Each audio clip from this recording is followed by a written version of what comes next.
En algún lugar de Babilonia, en el siglo II, un rabino que odiaba el cristianismo se sentó a escribir. Tenía un objetivo claro: quería destruir la reputación de Jesús de Nazaret de una vez por todas. Quería que nadie volviera a pronunciar ese nombre sin asociarlo a la vergüenza. Pero lo que escribió no fue eso. Lo que escribió lleva 2000 años siendo uno de los argumentos más incómodos a favor de que los milagros de Jesús ocurrieron de verdad. No dijo que fueran inventados, los llamó brujería. Sus enemigos más encarnizados, con todos los recursos del mundo para decir que era un fraude, eligieron otra explicación. Tuvieron que admitir que algo había ocurrido. Solo discutían el origen del poder, nunca el hecho. Esa distinción lo cambia todo, y hay mucho más detrás de ella. Eso es lo que vamos a descubrir hoy. Un hombre que había nacido ciego se levantó del suelo y empezó a ver. Una multitud de miles de personas comió hasta saciarse de una cesta con 5 panes y 2 pescados. Un hombre que llevaba 4 días muerto salió caminando de su tumba. Eso es lo que dicen los registros, pero la pregunta que los historiadores llevan 2000 años intentando responder no es si ocurrieron, es por qué nadie en aquella época se atrevió a negarlos. Palestina, año 30 de nuestra era. El Imperio Romano controlaba todo: impuestos, leyes, ejecuciones. En ese mundo, 3 tipos de personas muy distintas dejaron constancia de lo que un carpintero de Galilea estaba haciendo. Sus seguidores escribieron 4 relatos independientes: Mateo, Marcos, Lucas y Juan. 4 hombres que en algunos detalles difieren, pero que coinciden en lo esencial de cada milagro. Los historiadores externos también escribieron. Flavio Josefo, un judío que trabajaba para Roma, los mencionó en sus antigüedades judías. Tácito, el historiador romano que despreciaba abiertamente a los cristianos, los registró en sus anales. Plinio, el joven, describió a los primeros creyentes adorando a un hombre al que llamaban Dios. Y luego está el tercer grupo, el que nadie menciona y el más incómodo de todos. De todos los milagros que Jesús realizó, hay uno que ocupa un lugar único. Es el único que aparece en los 4 evangelios: Mateo, Marcos, Lucas y Juan. 4 relatos independientes del mismo evento, con detalles que se complementan sin copiarse entre sí. Una ladera verde junto al mar de Galilea, miles de personas sentadas en grupos sobre la hierba, con el sol bajando ya hacia el horizonte. Los discípulos recorrían la multitud con cestas. Lo que llevaban dentro eran 5 panes y 2 pescados. Lo que repartieron alcanzó para todos. 5000 hombres comieron hasta saciarse. El número que registran los evangelios se refiere exclusivamente a los varones adultos. Mateo añade el dato, sin contar mujeres ni niños. Los historiadores calculan que la multitud real superó las 15.000 personas. Lo que sobró al terminar llenó 12 cestas. 15.000 personas, 5 panes, 2 pescados. Pero lo que ocurrió después es lo que ningún propagandista habría inventado. La multitud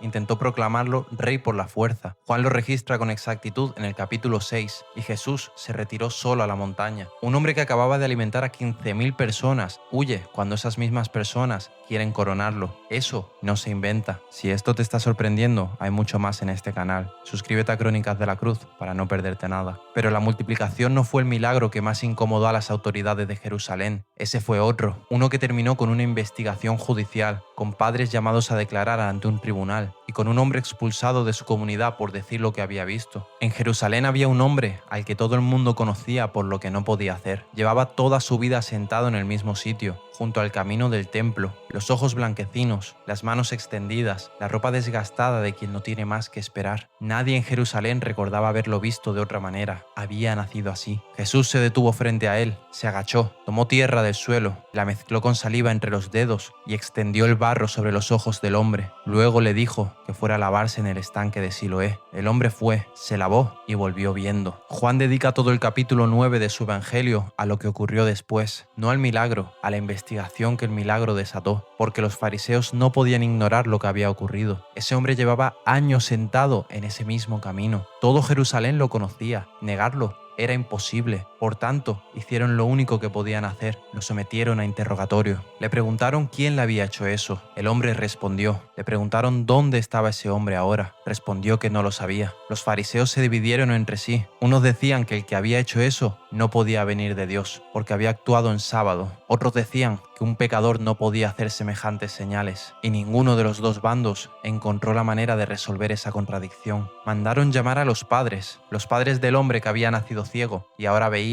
Fueron convocados ante el tribunal. Confirmaron que era su hijo. Confirmaron que había nacido ciego. Pero cuando les preguntaron cómo era que ahora veía, los padres respondieron algo que Juan registra con una precisión que solo tiene quien estaba presente. Dijeron que no sabían, que preguntaron a su hijo, que ya tenía edad para responder por sí mismo. Juan añade el motivo. Los padres tenían miedo. Quien reconociera públicamente a Jesús como el que había realizado aquello sería expulsado de la sinagoga, expulsado de su comunidad, de sus relaciones, de su vida entera. Por tanto, los padres eligieron no saber. Volvieron a llamar al hombre, le dijeron que diera gloria a Dios y que reconociera que el que la había curado era un pecador. El hombre los miró y respondió con una frase que lleva 2000 años sin tener respuesta. No sé si es pecador, solo sé una cosa, que yo era ciego y ahora veo. Los fariseos lo expulsaron y aquí es donde todo se complica, porque lo que los fariseos hicieron ese día no fue negar el milagro, nunca lo negaron. Lo que hicieron fue expulsar al testigo. Hablemos del tercer grupo, el que mencionamos al principio, el que no tenía ningún motivo para decir nada favorable sobre Jesús, el más incómodo de todos. El primero es el Talmud de Babilonia, el gran compendio de la ley y la tradición judía, redactado entre los siglos III y V por rabinos que consideraban que el cristianismo, una herejía peligrosa, no es un texto neutral, es un texto escrito específicamente para refutar. En el Tratado Sanedrín, capítulo 43, hay una referencia a un hombre llamado Yeshu, ejecutado en la víspera de la Pascua por practicar la brujería y por desviar el pueblo de Israel. No dice que sus obras fueran inventadas, las llama brujería. Esa es la distinción que abrimos al principio. Ahora sabemos de dónde viene. Pero el Talmud no fue el único texto hostil que dejó constancia de lo que Jesús hizo. Flavio Josefo era un historiador judío que trabajaba para Roma. No era cristiano, no tenía ningún interés en favorecer el movimiento que seguía a Jesús. En sus antigüedades judías, escribió sobre él. El texto fue alterado principalmente por copistas cristianos en siglos posteriores. Los historiadores lo saben y lo han estudiado con detalle, pero lo que encontraron debajo de esas alteraciones fue un texto auténtico, en griego, que describía a Jesús con dos palabras: paradoxa, erga, obras paradójicas, obras sorprendentes, no milagros, no trucos, paradójicas. Josefo, trabajando para Roma, eligió esa palabra, y esa palabra ha sobrevivido 2000 años. Tácito escribió sobre Nerón y el incendio de Roma del año 64. Casi de pasada menciona a los cristianos. Los llamó portadores de una superstición funesta, pero registró que su fundador, al que llamó Cristo, había sido ejecutado bajo Poncio Pilato durante el reinado de Tiberio. Tácito no estaba intentando demostrar nada sobre Jesús, estaba escribiendo sobre un incendio y aún así lo registró. Plinio,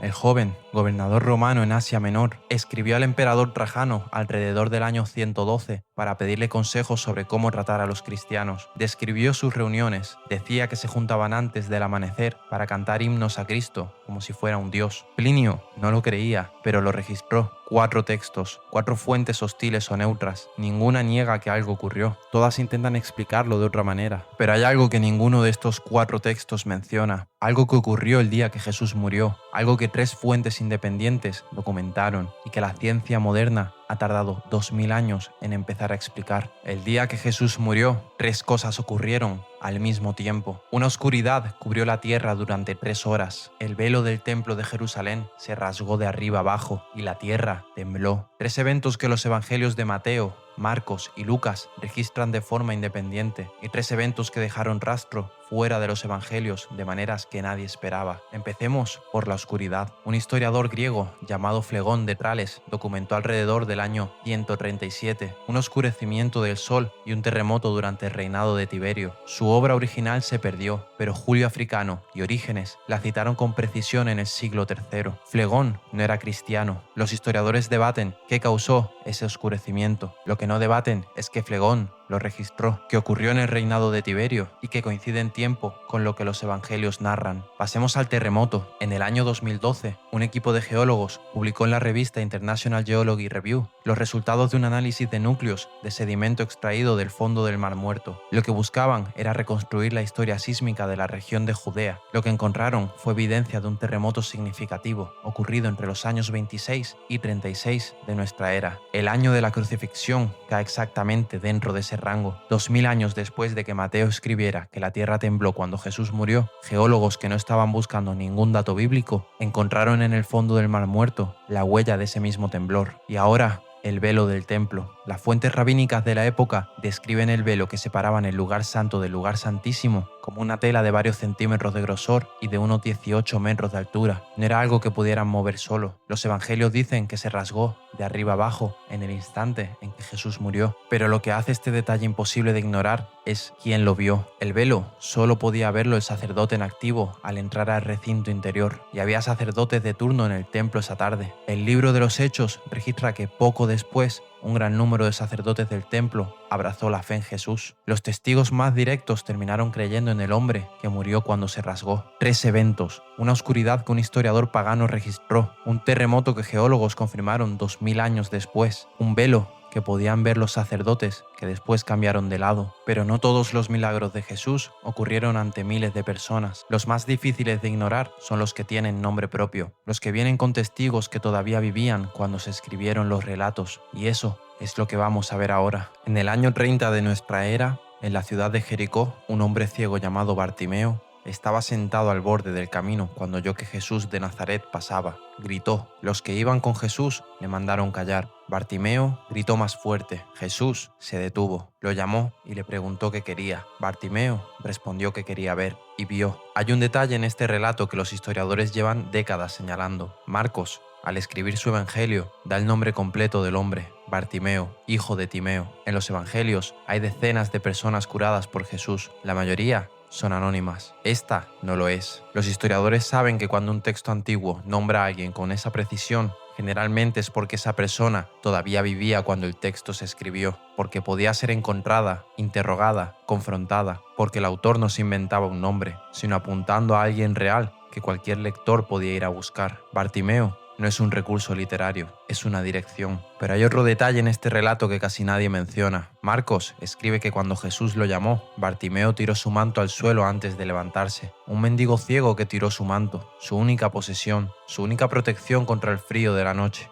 Lo tira al suelo porque tiene tanta prisa en llegar que no puede pararse a recogerlo. Ese detalle no aporta nada teológico, no prueba nada, es simplemente lo que alguien que estaba allí recordaba haber visto. Pasemos a Cafarnaúm. Jesús estaba en una casa predicando. La sala estaba llena hasta la puerta. Fariseos y maestros de la ley habían venido desde toda Galilea y Judea para escucharla. 4 hombres llegaron cargando a un paralítico en una camilla. No podían entrar. La sala estaba llena, la puerta bloqueada, y no había manera de llegar hasta Jesús por el camino normal. Por tanto, hicieron lo único que les quedaba. Subieron al tejado, abrieron un agujero en la cubierta y bajaron a su amigo hasta los pies de Jesús. 4 hombres que se negaron a que su amigo se quedara fuera. Jesús miró al paralítico, luego miró a los 4 hombres que lo habían bajado desde el tejado, y lo que dijo no fue lo que nadie esperaba. Dijo que sus pecados le eran perdonados. No que se levantara, no que anduviera, que sus pecados le eran perdonados. Los fariseos reaccionaron de inmediato. Empezaron a pensar entre sí que aquello era una blasfemia, porque solo Dios podía perdonar pecados. Jesús los miró y les preguntó qué era más fácil, decirle al paralítico que sus pecados eran perdonados o decirle que se levantara y anduviera. Y luego le dijo al paralítico que se levantara, tomara su camilla y se fuera a su casa. El hombre se levantó delante de todos y salió. Ningún propagandista inventa una historia así. La curación habría sido mucho más sencilla sin la controversia del perdón de los pecados. Esa reclamación de autoridad divina era exactamente lo que más iba a irritar a las autoridades judías. Y sin embargo, está ahí, en el centro del relato, porque es lo que ocurrió, porque los fariseos que lo vieron estaban presentes y habían refutado cualquier versión distinta. La tercera historia ocurrió en medio de una multitud. Una mujer llevaba 12 años enferma. Había gastado todo lo que tenía en médicos sin que ninguno pudiera ayudarla. En algún momento de ese día se acercó a Jesús por detrás, entre la multitud, y tocó el borde de su manto. Y en ese instante, la hemorragia se detuvo. Jesús se detuvo también. Preguntó quién le había tocado. Los discípulos le dijeron que la multitud lo rodeaba por todos lados. Jesús respondió que había sentido que una fuerza salía de él, una fuerza que salió sin que él lo decidiera, un poder que respondió al contacto de alguien que buscaba sin pedir permiso. Nadie escribe eso sobre un personaje que está intentando construir. Es demasiado inesperado, demasiado difícil de explicar. Es lo que alguien recordaba haber visto. Y hay algo más en esta historia que casi nadie tiene en cuenta. Lucas era médico, lo sabemos por Pablo, que lo menciona así en su carta a los Colosenses. Cuando Lucas escribe sobre esta mujer, usa una precisión clínica que Marcos no tiene.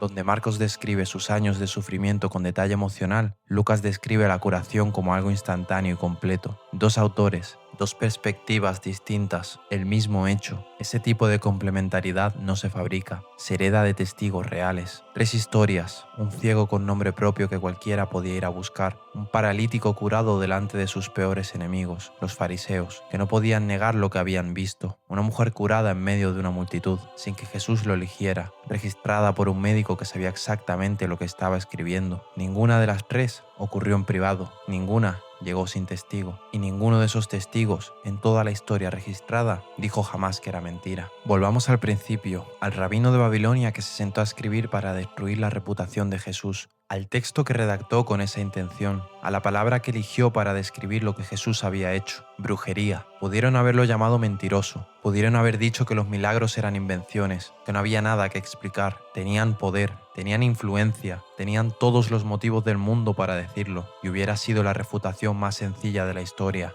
No lo hicieron, ninguno de los que vivieron en aquella época lo hizo. Los fariseos expulsaron al hombre que había recuperado la vista, pero nunca dijeron que la curación era falsa. El Sanedrín votó ejecutar a Lázaro, pero nunca dijo que no había salido de su tumba. Los fariseos que estuvieron presentes en Cafarnaúm, cuando el paralítico se levantó delante de todos, tampoco lo negaron. Tácito los llamó supersticiosos, pero no negó que Cristo existió. Josefo eligió la palabra paradójico, pero no imposible. Todos hicieron algo con lo que no podían negar. Los historiadores tienen un nombre para eso, se llama evidencia circunstancial negativa, cuando los enemigos de una figura no niegan los hechos que le atribuyen sus seguidores. Eso es una de las señales más sólidas de que esos hechos ocurrieron de verdad. 2000 años de enemigos, 2000 años de oportunidades para decir que los milagros eran inventados, y nadie lo dijo.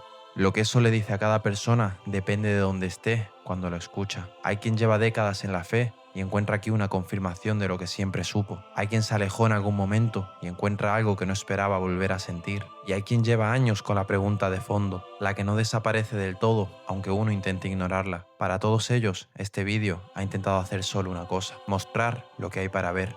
Eso es lo que la fe ha pedido siempre, no un salto al vacío, una mirada honesta a lo que hay sobre la mesa. Los milagros de Jesús no sobrevivieron 2000 años porque nadie los cuestionó, sobrevivieron porque todos lo cuestionaron. Tuvieron que encontrar otra manera de explicarlos, y esa diferencia lo cambia todo. Los primeros discípulos no pedían fe ciega, pedían que la gente mirara, que investigaran y que luego decidieran. 2000 años después, los testigos ya no están, pero los registros sí. Los textos de los enemigos que tuvieron que llamarlo brujo porque no podían llamarlo mentiroso, sí. Los sedimentos del mal muerto que guardan la huella del terremoto que Mateo describió, sí. El nombre de un mendigo ciego en Jericó que cualquiera podía ir a buscar, sí. Las fuentes que nadie escribió para probar nada, sí. Todo sigue ahí, esperando a quien quiera mirarlo. Si este vídeo te ha hecho pensar, suscríbete a Crónicas de la Cruz. Hay mucho más por descubrir. Gracias por ver este vídeo y que Dios te bendiga.